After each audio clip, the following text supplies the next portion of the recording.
Olá, bem-vindo a mais uma aula do nosso curso. Vamos começar essa aula imaginando uma cena. Dois boxeadores lendários, Roma e Pérsia, trancados em uma rivalidade que dura séculos. Eles trocam golpes, estudam um ao outro, sangram. O mundo inteiro prende a respiração para ver quem vai cair primeiro. E então, no meio dessa luta, algo inimaginável acontece. As portas do ginásio são arrombadas e um urso gigantesco e furioso invade o ringue. De repente, a luta entre os dois, simplesmente não importa mais. O que importa agora é sobreviver ao ataque do urso. Essa é, em poucas palavras, a história que vamos contar nesta aula. A história de como uma força irresistível, nascida nas vastas estepes da Ásia, forçou os dois maiores impérios do mundo a esquecerem sua rivalidade e se unirem contra um inimigo comum. E a história de como, mesmo juntos, um deles simplesmente não conseguiu sobreviver. Tudo isso começou não com a ambição de um rei ou a genialidade de um general, mas com algo que soa assustadoramente familiar para nós hoje em dia: a mudança climática. No século IV, depois de Cristo, o nosso planeta começou a se comportar de uma maneira estranha. O mundo estava entrando em um período de profunda alteração ambiental. Na Europa, o nível dos mares começou a subir e a malária, antes confinada aos climas mais quentes, apareceu na região do Mar do Norte. Mas foi na Ásia que os sinais foram mais dramáticos.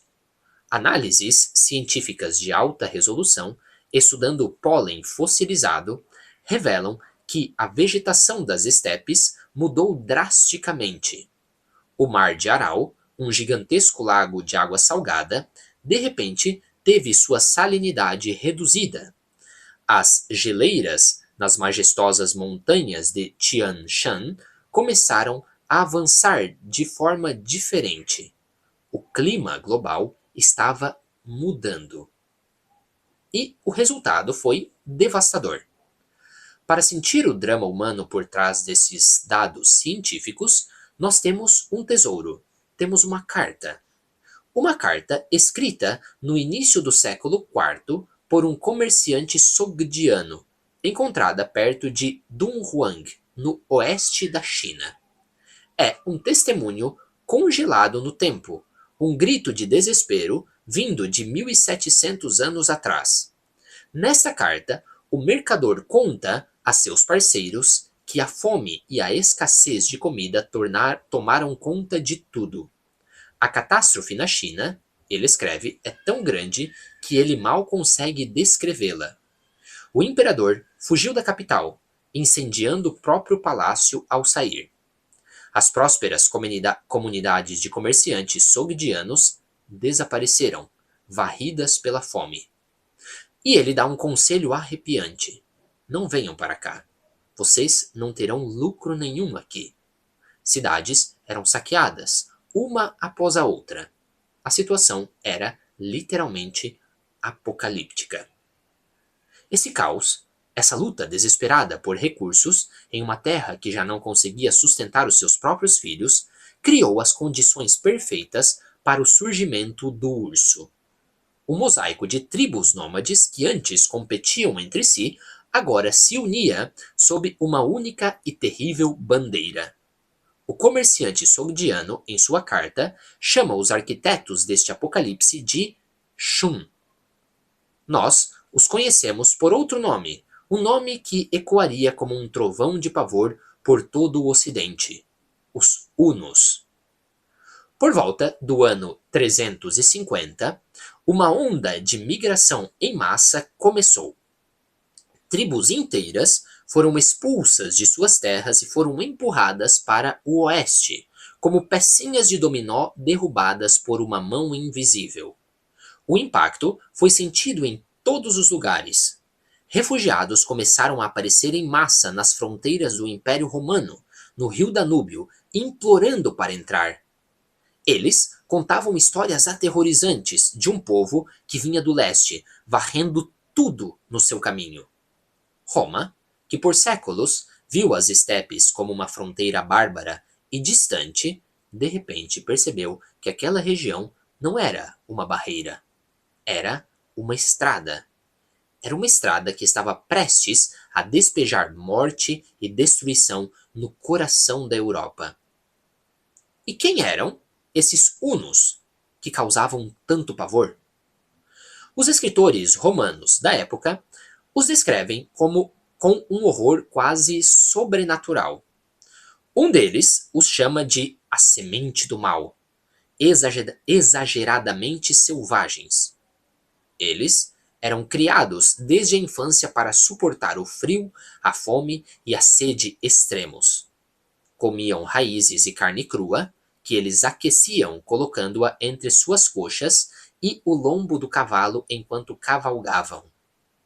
Outro autor diz que eles eram como lobos, vivendo apenas do roubo e da pilhagem.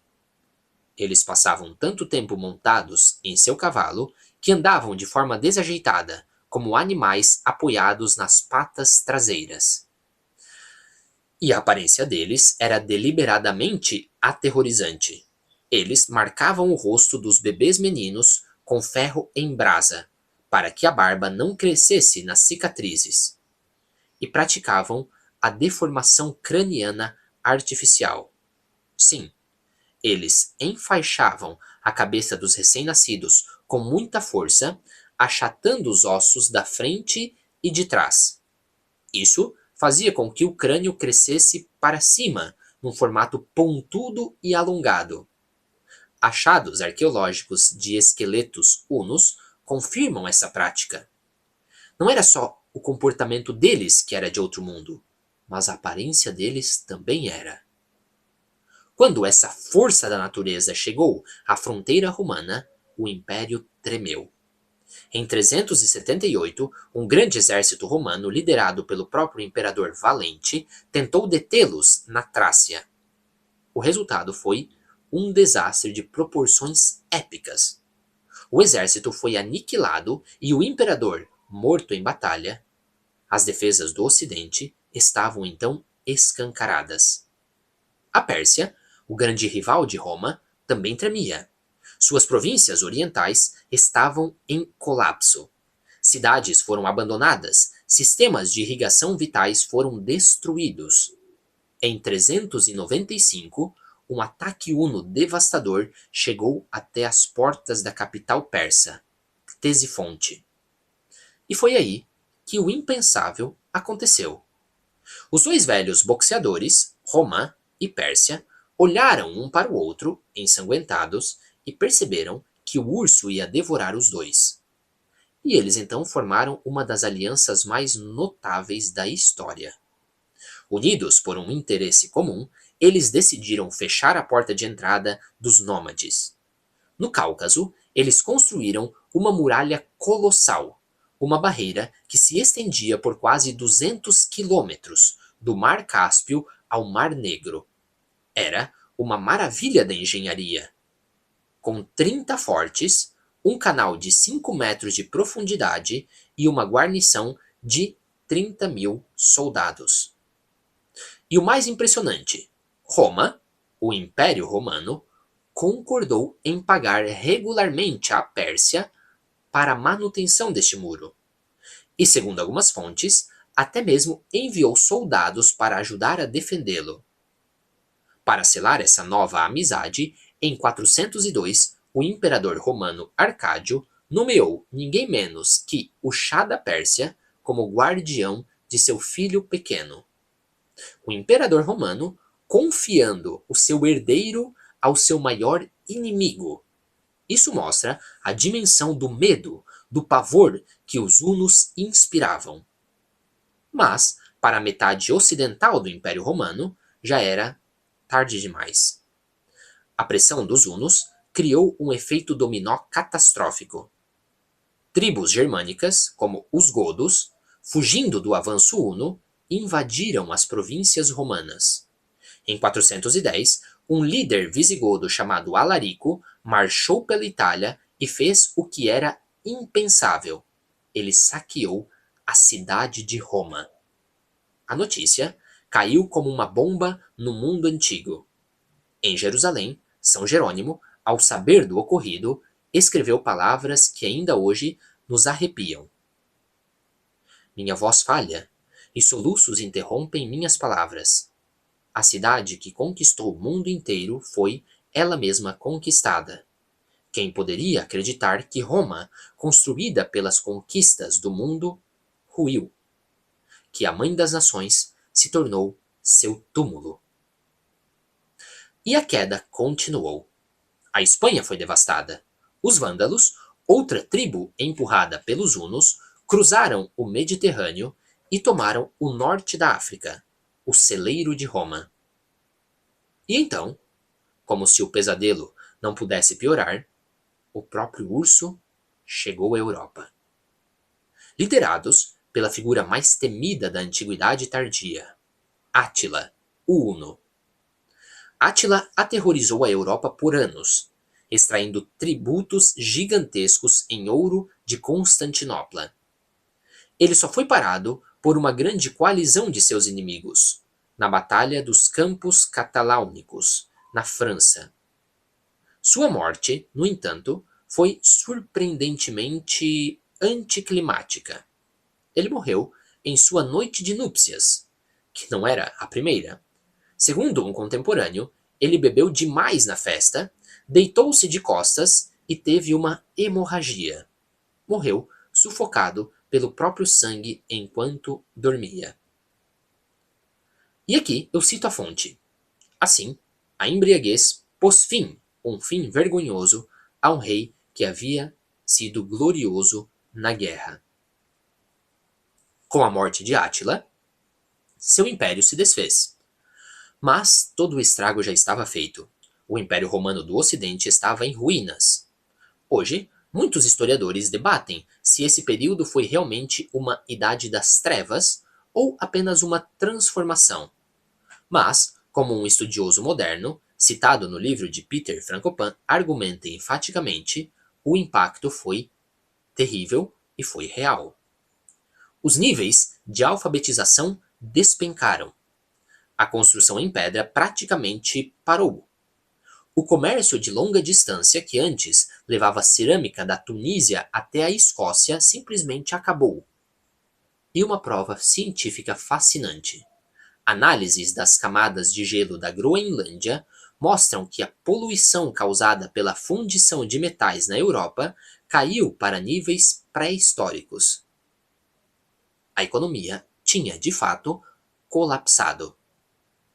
Os contemporâneos tentavam entender o que tinha acontecido. Por que Deus permitiu isso? Um escritor cristão, Salviano, lamentava. Por que ele nos permitiu sermos conquistados pelos bárbaros? A resposta para eles era muito simples. Os romanos tinham pecado e esta era a punição divina. Outros, como o historiador pagão Zósimo, tinham a visão oposta. Roma era grande quando adorava os seus deuses antigos. Ao se converter ao cristianismo, ela assinou a sua própria sentença de morte.